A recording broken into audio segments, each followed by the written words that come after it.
Have we started?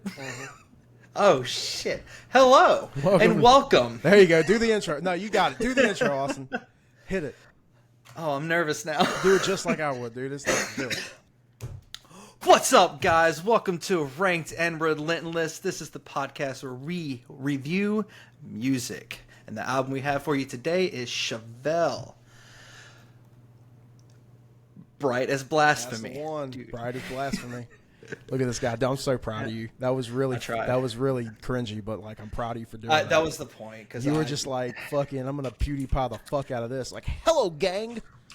See, What's how up, I started chat? this, how I started the episode, that was like, I felt it. Like, I was like, and then you stopped me, or I stopped, and it went away. Yeah. And then What's I overthought up, guys? this. What's up, ladies and gents? Yeah, whatever. That sucked, dude. We'll work on it, man. It's Ranked and Relentless, dude. Someone's got to be the hype, man. He did the intro, though. He told you what we're doing. And, yeah, we're talking about the thing he said we're going to talk about. We're talking about, I'm going to fuck with this microphone a lot tonight.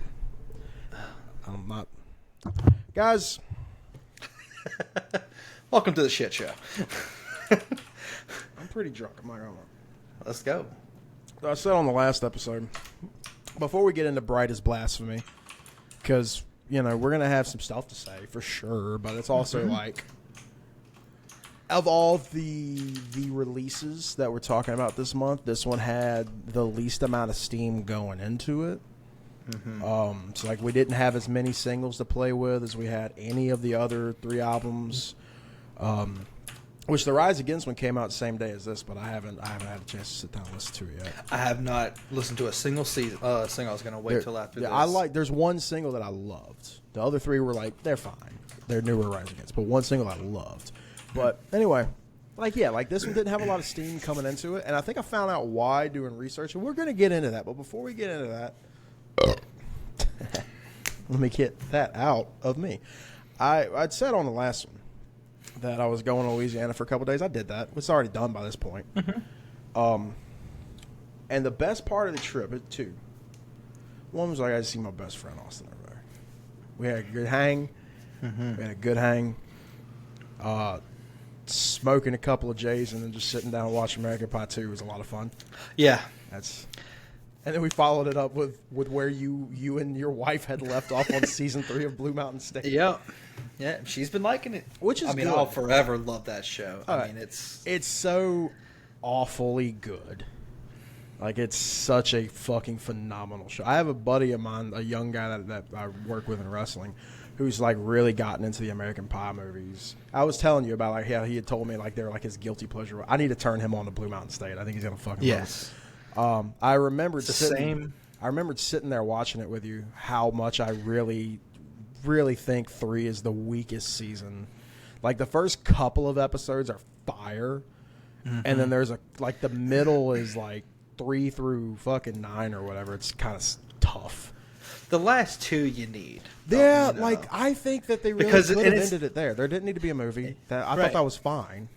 Like whenever, like I threw in for the Kickstarter in the movie. I'm not gonna lie. Like I should have grabbed. I didn't even think about it. I got my Blue Mountain State pint glass for kickstarting that movie. Damn. I got my Murray Brothers Caddyshack. Which if you guys haven't been to the one in St. Augustine, there's like 2 of them in the whole world. Go to the one in St. Augustine. That shit's fire. If you're a Caddyshack and or a golf fan, like yeah, boy, that was a lot of fucking. Me and this guy got to do it. But I mean, I hung out with Austin. It was a good time, great time. And then the other good part. Outside of I guess there's 3. I am flashing my new ink right here. It's pretty fire. See that muscle flex there? I don't know how I did that. But it's the bad episode, guys. I'm sorry. But the other good part was my grandpa, for whatever reason, had just like a box that was like a Crown Royal variety pack. It came with like 5 of the little shots, like 5 or 10 shots, 5 of them. Like the little flight gimmicks that you get for like $2 at your liquor store. 5 of them was green apple, 5 of them was peach. And everybody was like, yo, just mix one of those with a Sprite. You're made in the shade, dude. Now, I'm not fucking made of money here. Sprite's fucking like $8 a 12er these days, you know. Shit. So like I got the Aldi. Aldi's got their own Sprite for like $4 or whatever. It's the same thing. It's really, not really the same. is. It's not. It is. It'll do the job, but it's not. At least Aldi Sprite doesn't make me feel like my lungs are about to collapse trying to drink the first. Something about a first sip of a Sprite sucks, and then it's amazing. I love that part though. You love the okay. That's my favorite part. Yeah, you feel like getting choked. It's all you. Not here to talk about myself. We're here to talk about Crown Royal and Sprite, but it tastes fucking great. The green apple is fucking sweet. What does that say? That, like, I haven't seen my family in who knows a year. I walk in, and they're like, "Hey, you'll want this obscene alcohol product I've got. Take it," because this happens a lot. Like, I think it's the first time my grandfather did it. That was weird. My dad, it's usually my dad or my mom that's like, "Hey, I got this thing. I don't really care for it. You might like this." And then odds are, yeah, I do like it. What does that say about me? Like, is this like, on one hand, I feel like they're like, "All right, Rob, we realize you've got a bit of a drinking problem. And, you know, on one hand, we are concerned, but on the other hand, you know, live your best life. We've got this shit. We thought we might like it. We know your ass is going to like it. So, like, you know, it's easy. On one hand, it's like, live your life. But on the other, it's like, hey, you know, we're here for you." It's like, was that how they feel about me? See, I don't know. Because, you don't really drink a lot. Do you? I can. Am I just not out of, am I out of the loop? I can. I can, but I can tell you right now, because I told you off air about I didn't tell you off air. I don't know if I told. I don't. I'm about to stop. You didn't tell me shit. I'm about to stop with the edibles. Yeah. I'm about to be done with the edibles. I had my last one tonight. Yeah, I'm crossfading, bitches. We should have been talking about crossfade tonight, but we're talking about Chevelle's new album, Bright as Blasphemy, still to come. But so angry. No, so like, all right, so you drink Tuesdays. Yeah. During our recordings. What other days of the week do you actually Not drink? much, but like if I'm going to stop with the edibles, I know what's coming back. Maybe don't. That's how it always goes, though. I need an addiction. You need. I need an addiction. It's like every time when people go to rehab, you ever notice, like, if you watch a movie, everybody in rehab smoking cigarettes? Because it's like, yeah, I can't do crack anymore, but, you know, thankfully these cigarettes are here to help me get through it when they just traded one addiction that can kill them for another addiction that can kill them. That's kind of how I work, except, you know, why don't you just smoke, though? Dude, like, it's a chore to do it here, man. I'm not cool like you. I can just go sit on my back porch. I don't have a back porch. I live in an apartment in fucking Alabama now, dude. Like, you can't smoke on the complex. I have to go drive down the street to smoke. And then, dude, I live on a busy road. Here's the thing. You have a one-hitter. Yeah, I do. You get... I forget what they're called. I have like 5 of them around this whole place. I know what you're talking about, the fucking gimmick. Yeah. Yes. And then just keep your Febreze in your bathroom. Throw the vent on when you're done. You're good. Sure, but it's like, you know, if I sit on the toilet, if I just take a shit, with my wife, take a shit and smoke. If I just live with my wife, I'd be dude, 100%. But I live with 2 other people who just. Do you share a bathroom? Cool. No, we don't share a bathroom, but it's a small apartment. Oh, so you're saying they're just not cool with it? They wouldn't be cool with it. No, it's like they probably won't say nothing, but like they'll just passive aggressively piss me off. Like, Carmen will be like, "I wonder what that I smelled last night." He, and I'll just slap him because he'll have that fucking look on his face whenever he does it. All right. I made this hoping it would work. Those do help, except. Well, hold on. Do you have you? No, you got to put putting dryer. I don't have any dryer sheets. You got to have dryer sheets in them. Yeah, dude. Comment below your best ways to smoke in your apartment without pissing off your fucking jackass. 80% of, if anybody even does comment, 80% of them would be like, smoke you just smoke in the bathroom. Smoke buddy's what it's called. Smoke buddy. That's what it's Nailed called. it. We remembered. Because here's the thing. A lot of people don't give a shit. Yeah, the cool ones. You in an apartment, I wouldn't say blow down a fucking room. Yeah. But like, if you're just walking around, you smoke a one-hitter, blow it out, back around behind the apartments, walk around. Yeah, but you know me, like, I need like 8 hits for anything to Get better weed. Brother, it don't matter what you give me. You give me the purplest of the granddaddy, and I am going to have to blow down on it for a minute. My tolerance is stupid, dude. Well, it would help whenever you stop edibles for a while. Yeah, I hope. Because, like, that's another problem. Like, I'll eat the edible. I have two problems with edibles. One, I eat them, and then I eat everything else. The other problem is, like, it was helping me with my sleep. That's why I started getting so heavy with them. I've been having, like, panic attacks in my sleep. That's too much information for the viewers. Yeah, but, like, I've been having some panic attacks in my sleep. And it's every time that I take it. I've had one at your house. Oh, nice. Yeah. Well, welcome. Like okay. Fucking 5 o'clock in the morning. I'm just laying there freaking the fuck out, dude. Like, I reach over to, like pep my wife, like, hey, like, I'm freaking the fuck out over here. And she just grunted. And I'll deal with this. It's all right. We're good. Don't worry about it. Where's one of those kitties at? That'll help. Yeah.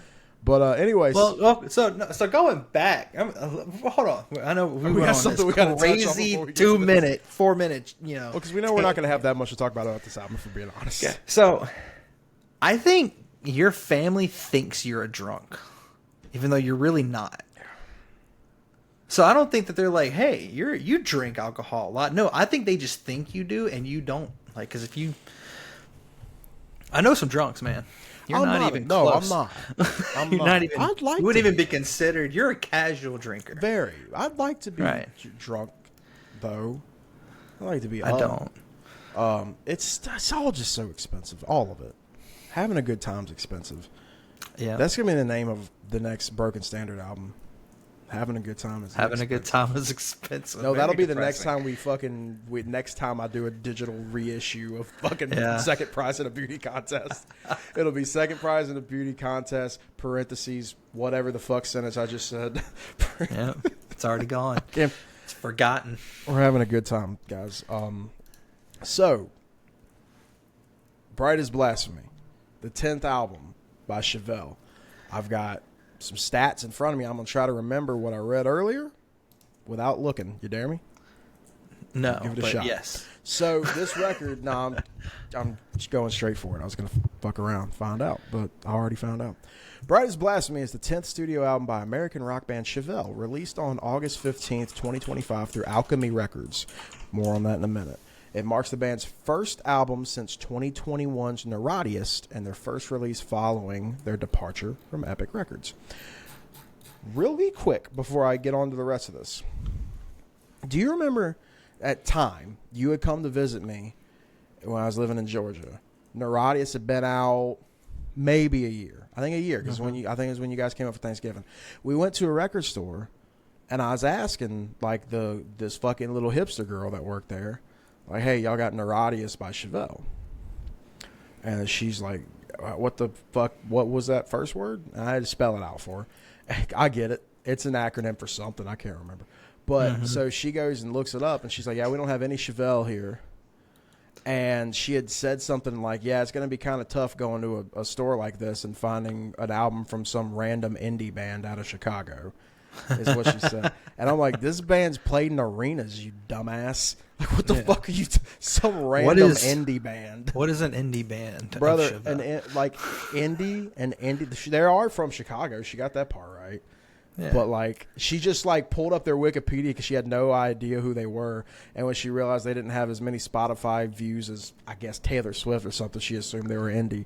I don't fucking know, dude. That upset me. I don't think she's like a Taylor Swift person. I think she looked like she listens to Grateful Dead exclusively. I would say more like the vibes of like MGMT. Oh yeah, those are the worst. You know, like those are the worst people. But like they're mainstream, but like let's go non-mainstream of that style. That's what she listens to. That upsets me that you said that because you're right. I think you are. It's the band's shortest album in length and tracks, which, as we know here on the Ranked and Relentless podcast, length doesn't matter that much. Now, this one is lacking in length and girth. Now, that's tough. But we're going to get into more of that later. You've been holding on to that one. And it's the only Chevelle record solely produced by Pete Loeffler. So this is all Pete? So they leave Epic Records, join Alchemy, which is like I guess, maybe that's where she got indie from, because I think they're more of an independent label, Alchemy. And they were actually encouraged by the guy who recorded a lot of their old stuff. I'm trying to find. It's Joe Barresi, who has recorded fucking like every album with them since like I want to say Hats Off to the Bull. I'm pretty sure. So Okay. you know, not the beginning of Chevelle's career by any means, but like by the time they were big, you know, playing in arenas, you asshole. Fuck. You're so mad about it. But like that, like Hats Off to the Bull, I'd say you can argue around the peak of their career. I'd say the peak was like Venus era. So still like in that ballpark. And he was the one that was like, you guys should produce your own because I don't want to make money anymore. I don't want you guys to hire me to produce your record. You should do it yourself. So they did that. They produced the album. Pete primarily did the producing. And then they got the guy who's been playing bass with them, Kimball Walters, for whatever reason, is not an official member of the band, even though he's been with them for a minute at this point. Mm-hmm. He did a lot of the engineering in the studio. So, interesting. Did it themselves. You know? The drummer never left. Yeah, well, the drummer is Pete's brother, Sam. Right. But yeah, their bass player was like their brother-in-law, and he's been gone for a minute.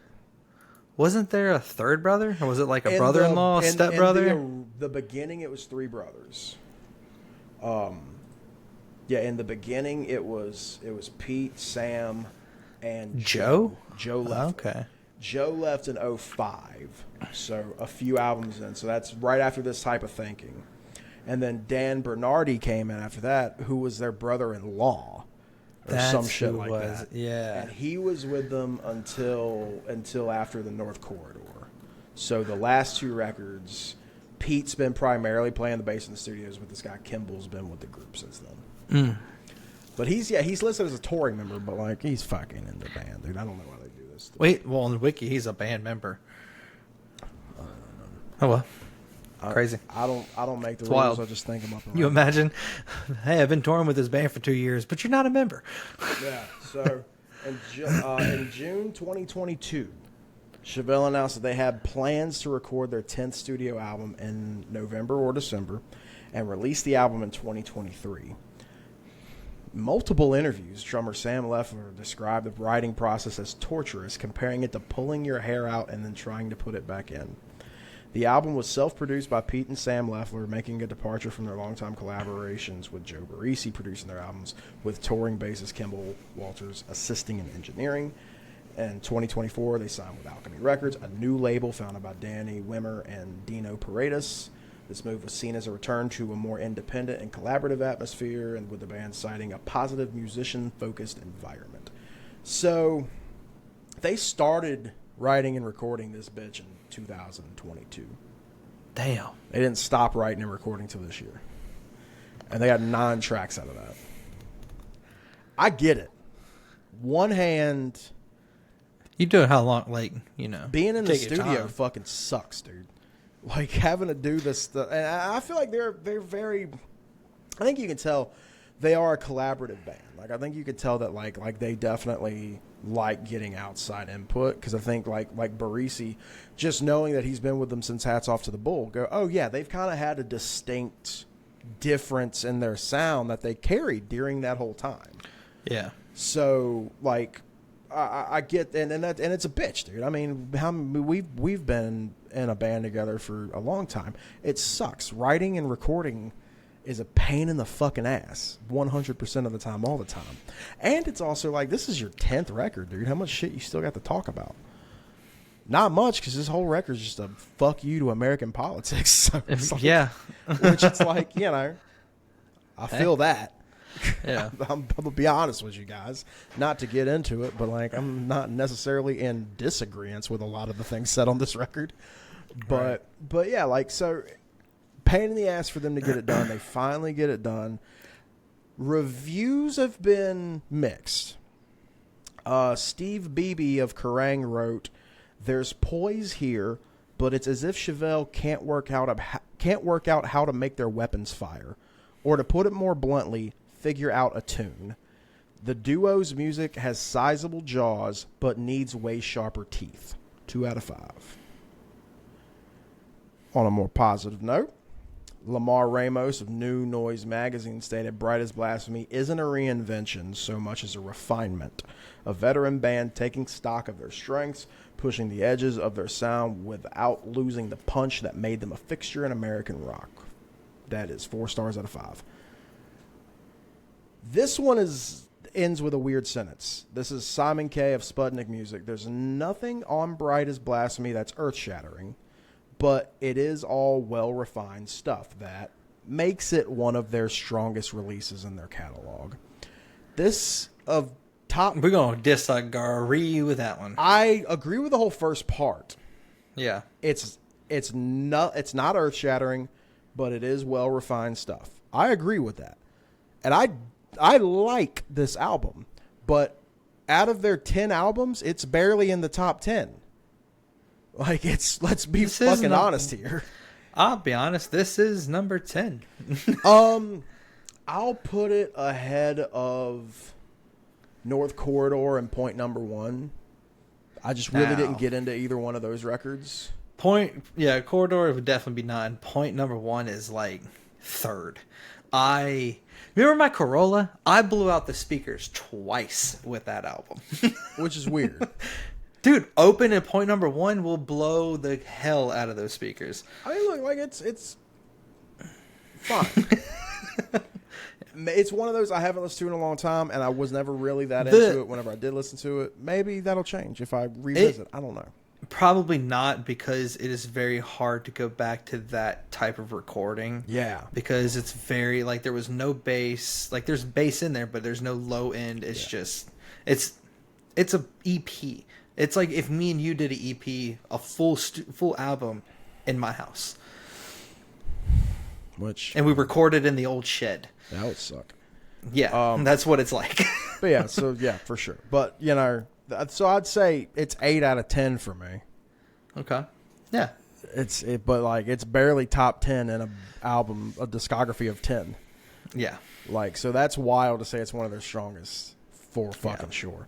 When you have, but still, I'm not getting into it. Still, I think, and we're gonna start talking about how we feel about the record before we start going through our lists. I listened to it over the weekend in the car a couple of times, and I listened to it sitting here at home the other day. The songs that I like. The songs that I don't have on my list are there's 1 or 2 things about each one of them that I probably actively don't like. Mm-hmm. But like my 5, I'm pretty confident in. I feel pretty good about my 5. But like really, there's only like the top 2 I think are like damn good Chevelle songs. Like even of my 5, the other 3 of my 5, if I'm making like a top 20 list of my favorite Chevelle songs, they're not on that motherfucker. Yeah. My top 2, like they might be somewhere on the lower end of that top 20. Okay. But yeah, like I agree with a lot of like nothing earth shattering. It's very much a fuck you to right wing politics. Is very much what this record is. Now with that, I will say the first couple of listens it wasn't jarring to me. It wasn't like a Jesus fucking Christ, get off the soapbox. Like it wasn't like that. It was still very enjoyable. I think if you're not sitting there dissecting the lyrics, it's very easy to not think about what this is about because it's Chevelle. They're not like coming right out. This is not 3 Days Grace telling you this is 100% what we're talking about. There's nothing veiled here. We're not going to use any big words. We don't know any big words. It's nothing like that. Chevelle's like, we're going to beat around the bush like a motherfucker, and you have to read between the lines. Chevelle is a slightly more coherent System of a Down with their lyrics. Yeah, if System of a Down wasn't on their stupid shit, yeah, with just because they say some shit like, how did that make sense? Well, you have to do 5 wikis to figure it out. Yeah. Cigaro is one of my favorite songs from them, and it is utter nonsense. Yeah. If they're trying to say something with that song, I don't know what it is, but it's probably got some kind of fucking... It's some political shit. It's got something to do with protecting refugees or something. I don't know. Like, it's got some shit in there. You know, when he says my cock is much bigger than yours, what he means is we have to bring down the fascist government system in the Middle East. Like, that's what he's saying. That's what he means. Yep, that's it. But yeah, like, his cock is bigger than that of Saddam Hussein's or whoever's in charge now. Like, that's what he's saying.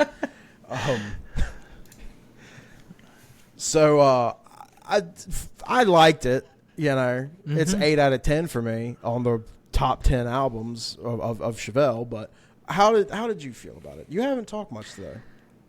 So a little bit. It's all good.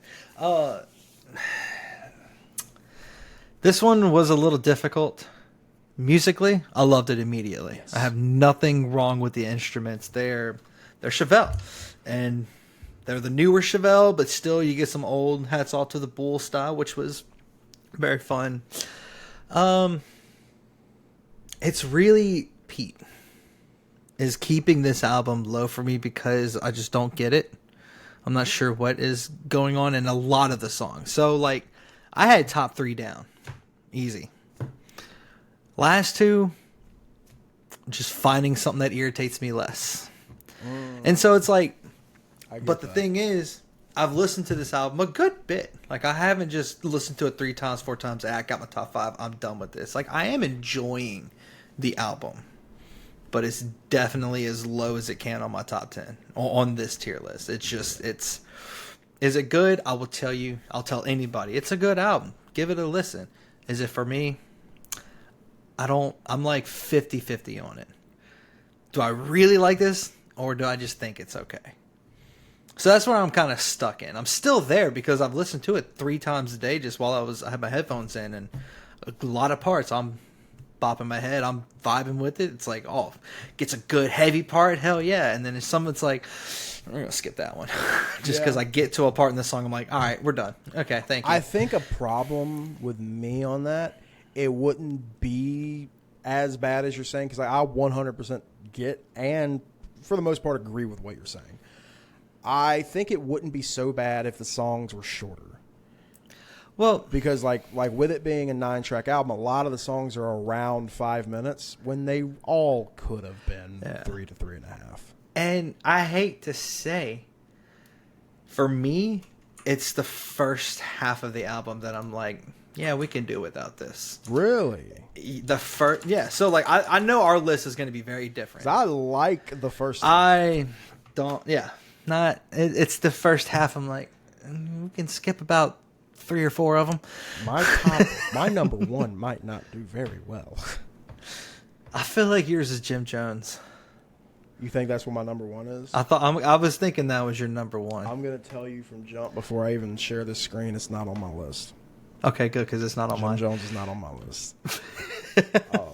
Rabbit Hole is the other coward. Rabbit Hole is, yeah. Before I give anything else away, let's go ahead and get into this. Let's make this top 5. It's 9 tracks, so not a whole lot to not make the cut here. Mm-hmm. So let me share this screen. Click, click, boom. I'm white, you're red, which is what I say to Carmen whenever I want to start a fight. I'm red? Yeah. All right. You go first, though. Is it me? Yes, it is. That's the rule. Mine was Wolves, Love, and Light. Okay. The thing that I really like about my number 5 and my number 4, both, is that they're kind of evil. Like, I really like kind of just like, I love the way that Wolves starts with just that just that single note.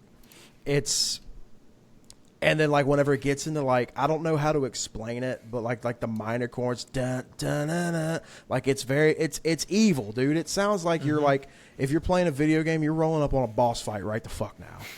Like, somebody's about to kick through this door and fuck your shit up. Like, that's like this one and my number 4. I get a lot of that. Once again, though, like my 4 and my 5 were like, they're fine. I like these songs. They are good enough to be on my top 5 for this album. But they're also like Wolves, and my number 4, if we're talking about my favorite Chevelle songs, they're not in the conversation. Right. But I just like how evil it is. I just like it kind of makes you feel like, ooh, something's happening. I agree. Yeah. Definitely agree with that. So hit me with your 5 then. I don't even know how to say it. Is it all phobias? It's AI phobias. AI, if that's an I? Oh, shit. I've been saying so. I think so. I would hope that's AI phobias, but... phobias. Yeah. Yeah, so I just got a name. I didn't know what it was, so that was points for me. Yeah.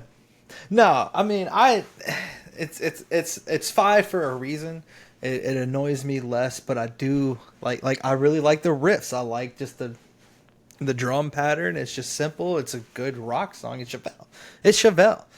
But his vocals, I enjoy it in this one. Yeah, and his vocals aren't for everybody. Like, I'm gonna say, like, my brother came up to me and asked me right before he put this tattoo on me. He was like, "Have you heard the new Chevelle album?" And I was like, "Yeah, listen to my fucking podcast, dickhead. You'll know that I'm talking about it in a couple of days." But he was just like, "I don't like his vocals. He sounds like he's trying to be that dude from Tool." And I'm like, "Brother, where have you been?" I'm like, Pete Leffler, the dude from 10 Years, the original singer of Evans Blue. Like, they're all just trying to be Maynard.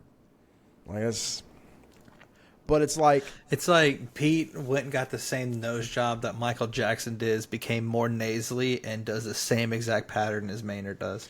But like, now he does the same like that weird like static singing. Yes, that's what I mean. Not just like but he's just higher tone. Yeah, like he is nasally. That's the thing. He is a higher tone. He is a little nasally, but it's not like Brandon Boyd and Incubus nasally, where like it's like, hey buddy, like you don't have to sing anymore if you don't want to. It's like it still works, and it was the same thing with Neurodius. Like Neurodius had a lot of this too, but we really liked Neurodius. Like there was a lot that we loved about that record, and even then, as much as I love Neurodius, I don't even think it's top 5 favorite Chevelle albums for me, and that's tough because like there's a lot of really good fucking Chevelle. Right, but yeah, like with AI phobias, it's really the ending of it just gets me every time. It's that I don't even know his lyrics. I didn't even pay attention to lyrics at all in this. Yeah, they're weird. Yeah, and it's like whatever he says at the end, but it goes the music goes into halftime at the end. I'm like, Chevelle, here we go. Yeah, that I enjoy. And it's like a full minute, so it's like it's a good. It brings me back to, I mean, like, wonder what's next. It's that whole ending. It's just them playing it out, and yeah. Now, something I do want to ask you before we get your number 4. Mm-hmm. I really, really like the drum sound on this album. You as a drummer, how you feel about it? It's Sam, dude. Like Sam, I don't know who he has. I don't even know if it's. I mean, it could be Pete just knowing the perfect sound. But every album going from point number 1, it's like one of the best progression of tones in a drummer. And he doesn't play crazy. He doesn't. It's not like that. It's just whatever they do to his drum set recording. Or whatever set he has, kits. It's one of my favorites of all time. He reminds me of you in ways where, like, kind of on like almost like every fourth, there's some little like fill that's in there, and it just adds a little something extra. It's a good punch to his snare drum. A lot of great cymbal work. Like a lot of the stuff that I really liked about your drumming, I hear in this as well. Chevelle will forever be my biggest influence to me drumming. Because once I got that Mars set and I went into that shop, I played the first 3 albums through and through. To the point that Keith, my stepdad, was like, "Hey man, it's 9 o'clock. You've been out here since 6. I'm like, "Yeah, but I got 3 more songs." Because we're gonna knock it off. You're right. Other stuff. There's other stuff. You don't have to do this. Yeah. I mean, I was in there for like 2, 3, maybe 4 hours a day. Because especially he would wake up and leave. I'd be in there till 10 o'clock at night, just drumming. When he goes halftime, because he goes halftime, I think towards the end of my number 4. But like when he goes halftime, I kind of see him doing the same thing that you do in my head, where like you kind of like come off the seat a little bit. Oh yeah, like I kind of. Yeah, I'm ready to hit the shit out of him. Yeah, like it's just the preparation. All right, so what's your number 4? Hallucination. Okay, Hallucination. It's beautiful. It is very beautiful, isn't it? And you want to talk about any type of I just said the word too, influence. This is the most Tool song. Oh yeah. All the way down to the tone of that guitar. Like they found Adam's tone and they took all of his pedals, grabbed the Gibson, and then said, "Yep, we're gonna do this one thing the whole time." And it sounds great, dude. Like it's not a ballad by any means, but it is a more mellow but yet aggressive song at the same time. I'm a sucker for Pete's vocals. Like he's doing too much. He's one of the few guys that I'm like, yeah, he's doing too much, but like I feel like he gotta do too much. I love the guitar tone on Hallucinations. I love the drums are good. Like, but they're also like it's not doing anything nuts. Neither one of them are doing nothing nuts. Yeah, it's just your ride cymbal, a little bit of snare, and like one on the bass. Like it works. Yeah, Chevelle. Yeah, that's the thing with Chevelle, and it's a crazy thing. Even though like I'm having issues with some of the like the vocals and stuff like that and how it flows, everything works though. Yeah.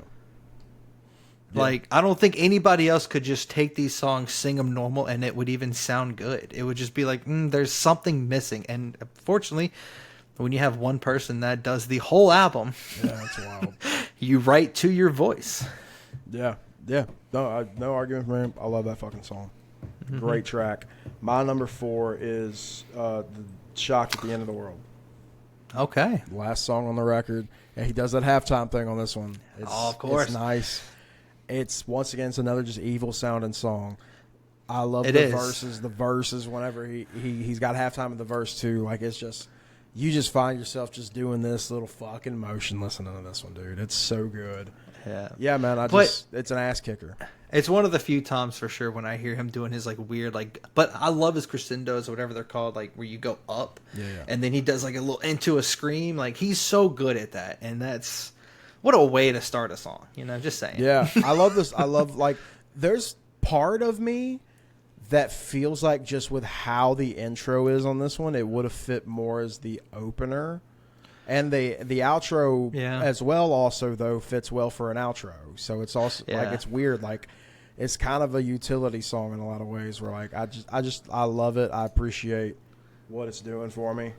Well, Pete's always the past 4 albums have been considered concept albums. Yeah. So there's a full there's reason why Pale Horse is one and Shocked at the End of the World. There's a whole story this man's telling. Yeah, it's got 100%. How much more and more I hate Donald Trump as the days go by. That's what fucking story this album's telling, dude. Yep. That's number 3 is the first song we heard off this bitch, Rabbit Hole Cowards Part 1. The first track released a hot minute ago. Back in March 25th was whenever this song was released as a single. Of the singles, like I said, we didn't have a whole lot to go on. We had the two Coward singles. I like this one. Jim Jones, I don't hate it. I don't hate anything on this record. Let me be clear. I don't hate it. It is like some other stuff that we've talked about recently, unremarkable. But for Chevelle, that is. For any other band, I'd be like, this is the best record on the fucking planet. But for Chevelle, it's like, yeah, dude, it's just another. I said this before when we talked about doing this record. I said, worst case scenario, it's going to be pretty good, and that's kind of just how I feel about this record. It is worst case scenario, but it's still pretty good. Rabbits is fun. I like the guitar. He's doing some fun shit in the verses of this and some neat like hammer on shit. It sounds like, and yeah, dude, like just as. For you, the drums of Sam's a big influence for you. Pete's guitar work, his vocals not really, but his guitar work, massive influence for how I've written. I mean, Panic was straight up. That's my ode to the entire Hats Off to the Bull record. Like, it really was, and it was a great song to play. Yeah, it's some of my most satisfying guitar work. Like, I want to do more of that because, like, I was like, damn, I didn't know I could sing and play shit like this at the same time. Like, I thought I could only just strum chords. I can actually play notes. But Rabbits, it does a lot of fun shit. It's I think the most Chevelle song on the entire record, possibly. I could agree with that. Yeah, like I enjoy it. I think you could have slapped this on most of their albums and it would have worked. It would have worked, yeah. It would have worked. So you can go ahead and put mine up at 3. So yours is also Rabbit Hole? Yeah, for the exact same reason. Like, it's just, that was that to me, that would have been, that was like the bass song. Like, this is the most Chevelle song. This feels like it could have been on the Radius. It could have felt, hats off to the bull. Like, this was just a great just Chevelle song, and I kind of, yeah. That's all I got. We already said it. What's your number 2, Daddy? Wolves. Same reason. It's evil. It's fucking, like, I would say it's heavy for what it is, but like, it just, I'd say one of the heavier ones on the record. I'd say heavier. One of the heavier ones on the record for sure. Like, they're all, it's all pretty heavy, but like, my 1 and 2 are, of course, with how I am, like, they're definitely like the heaviest of the album. But yeah, I'm loving the extra. We're actually getting some double bass, but like with a double bass with the opening and also deadening of Pete's guitar work, because he doesn't just hold things out. He doesn't just keep strumming. Like, he does a lot of muting and stuff, and I love that. When you got a drummer that's just and then you got a guitarist that's just doing its own rhythm, but it just works. It's one of my favorites. Speaking of muted guitar playing, my number 2 is Hallucinations. Hallucinations. Dude, I think we're only going to get one difference. So if Rabbit Hole is the most Chevelle song on this record, then Hallucinations is the most Rob Weather song on this fucking record, dude. Like, this is 100% like, hey, this guy who's been like trying to make a career off of ripping us off, we're gonna give him another thing. Like, like, this is 100% up his fucking alley. Yeah, dude. Right. It's just an enjoyable song. It's so good. It is. I will say this, regardless of its placement, it is my favorite one to listen to on the record. I can't agree with that. It is my favorite one to listen to. My number 1 it did everything right. It just did everything right. This one, though, like, if I'm picking one song on this record to just chill out and listen to, that's the one. And I think it's because it has a different vibe. It's a slower, softer song, but it's not a ballad by any fucking means. Right. Like, it's still got those heavy lyrics. It's still like, it hits you, but it's so much more understated. But as understated as it is, I'd argue still one of the most powerful songs on the record outside of my number 1. Right. Which is Pale Horse. You would. Oh, man. Whew. Pale Horse opens this album perfectly. And it's weird because, like, I think we're used to Chevelle a lot of times having some kind of intro. Like, he said, fuck a little bit of feedback, fuck holding out a note, fuck some little slick guitar intro. We're just hitting you in the face right out of the gate. We got no time to waste with this fucking opening of this album. Yeah. About to say, if you want an intro, definitely go back to point number 1, listening to Open. And then Open is just a 2-minute intro to point number 1, but fuck, it slaps. Yeah, I think Pale Horse. I think Shocked could have worked as an intro as well, but I think Pale Horse as the intro is fire. I think it made a statement. Pale Horse is hard for me to go through because of how much he's doing. He's doing a lot. Like, and that's when I make comments about the nasally. Pale Horse is the most nasally, but it's not when he's singing. It's when he's doing the weird, just, I don't know. He's what like holding out his notes and like and shit. Right, and that's what I'm like. Hey man, like, I want to look at these people sometimes and be like, hey, silence is okay. Yeah, like, it's actually good to have silence. Like the chorus, he's holding out a lot of notes. But I like the chorus of that one. So it's literally getting through that first, like, I would say 10 seconds of the first verse. After that, because you got this hard hitting intro, it's kicking in like, oh heck yeah, and then it does that, like, it goes into a different like time. It's not a time signature, but I was like, it changes. I'm like, oh cool, and then he starts. I'm like, all right, I'm back in it. It's about that long. It's a jarring song. Like, I feel like every different from the verse to the chorus to a bridge, like everything, it kind of grabs you and jerks you around. And this one was actually should have taken place of All Phobias, because the AI Phobias, because this dude's been calling it All Phobias. Yeah, for the last 3 days. So I was like, can't stop. And so, honestly, I kind of want to put it on top 5 because I like the jarring though. It's just that literally first couple seconds, Well, don't worry. Whenever we put this list, when we put the final list together, AI Phobias is not going to be on the motherfucker. That one was just I gotta have something. Yeah. I'm going to tell you right now, annoying. I'm going to tell you right now, just looking at it, AI Phobias and the 2 songs that are before it, Blood Out in the Fields and Karma Goddess. Nah, I don't care for either one of them. Nope. Not Karma and definitely not Blood. Yeah, I don't care for any of those. They're still fine, I guess, but like, there's something that irritated me on each one. Exactly. And Pale Horse, it literally just that 3 to 5 second part where he starts.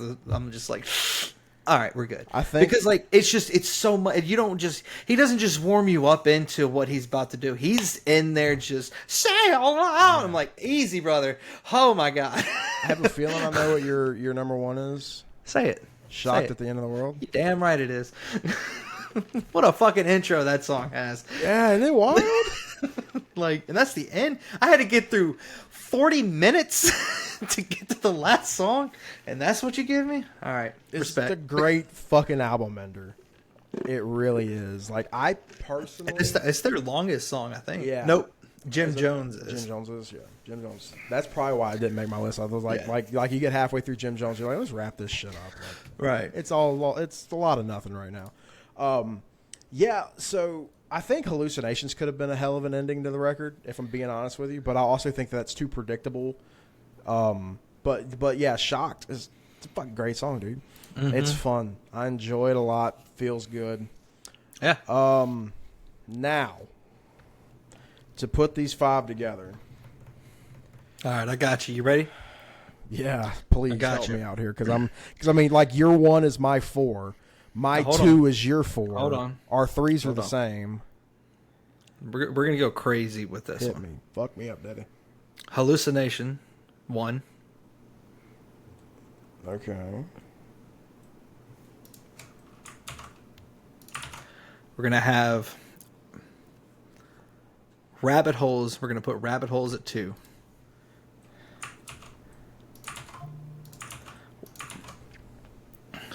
We'll go Wolves, Shocked, and Pale Horse. Now correct me if I'm wrong.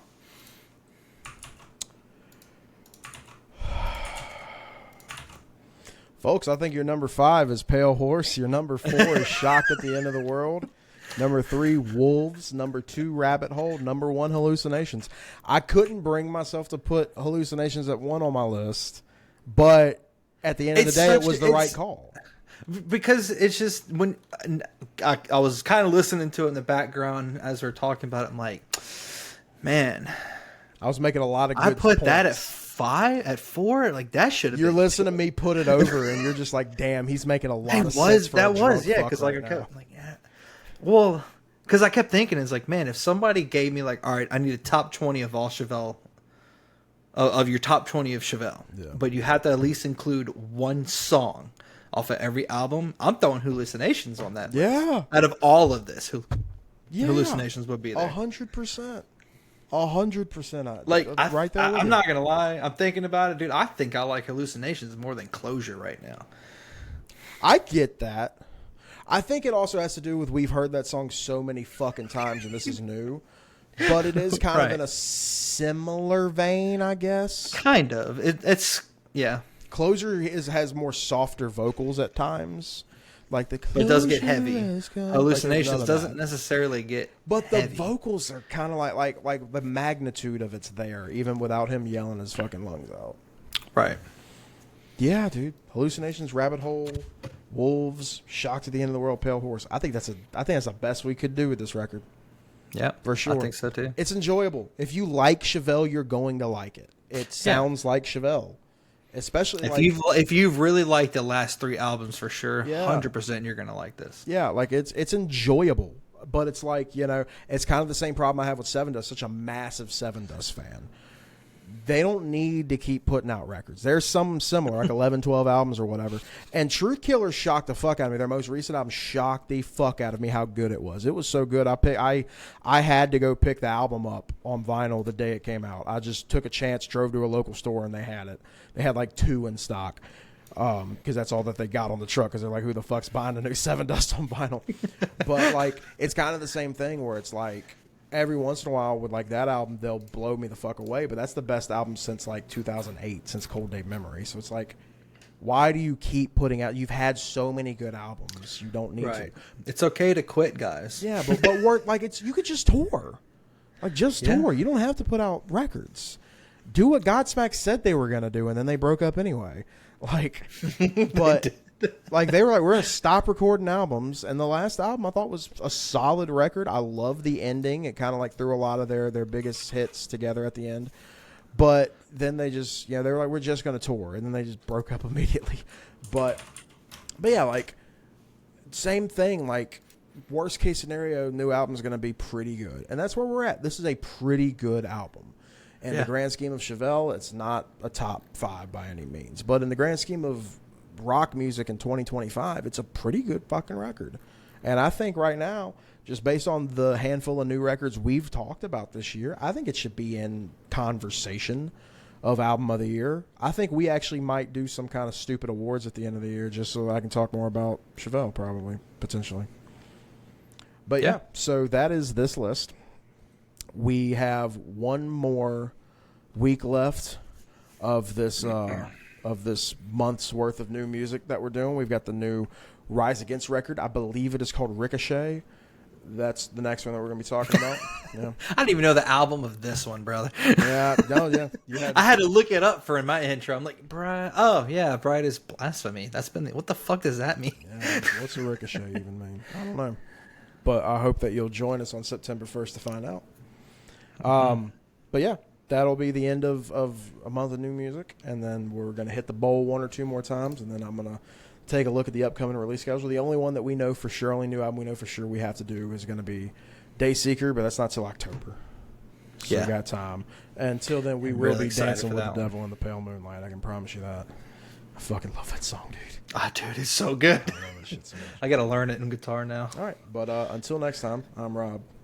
I'm Austin. And thanks for hanging out.